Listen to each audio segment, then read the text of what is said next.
As we are well advanced tonight, but as we move towards the conclusion of the evening, I'd firstly like to ask you to thank all the people at the Natural History Museum who've made it such a great evening, especially the catering staff and the people in the kitchens.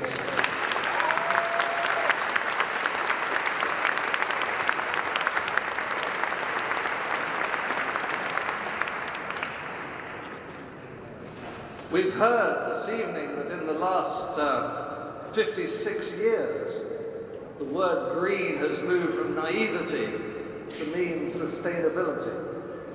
We had Prince Charles beamed in, showing what he has done over many decades. We heard from the Secretary of State about what the UK government is now championing in the green arena. But this past year has been a challenging one for the green agenda. The planet has been talking to us. It's been telling us its concerns. There have been serious floods and at the same time, terrible droughts. The world is clearly changing. The globe is clearly under pressure.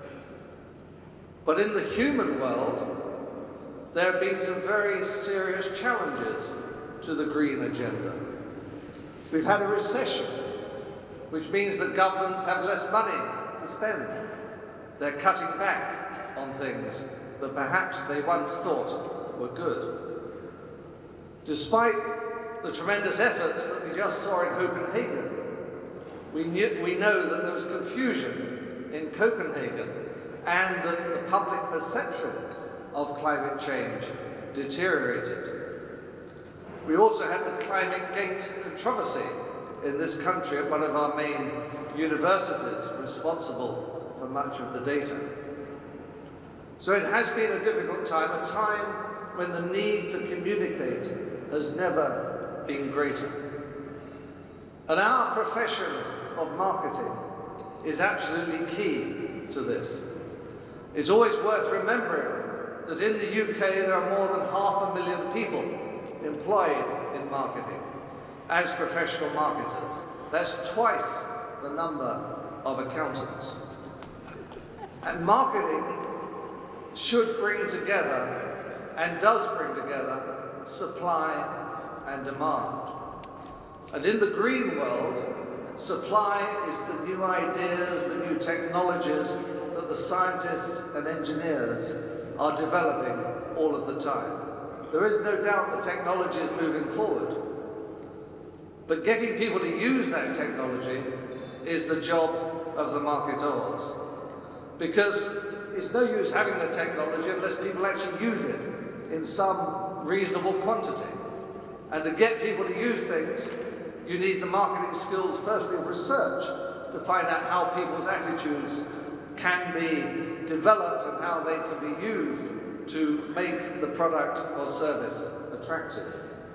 You then need actually to make it attractive, to make sure you've got the right balance of price and product and promotion and place and all the other classic marketing things. And then when you've got it, you've got to communicate that effectively and often in this industry on quite small budgets. And so that's why it's so important that we have creativity in the marketing world.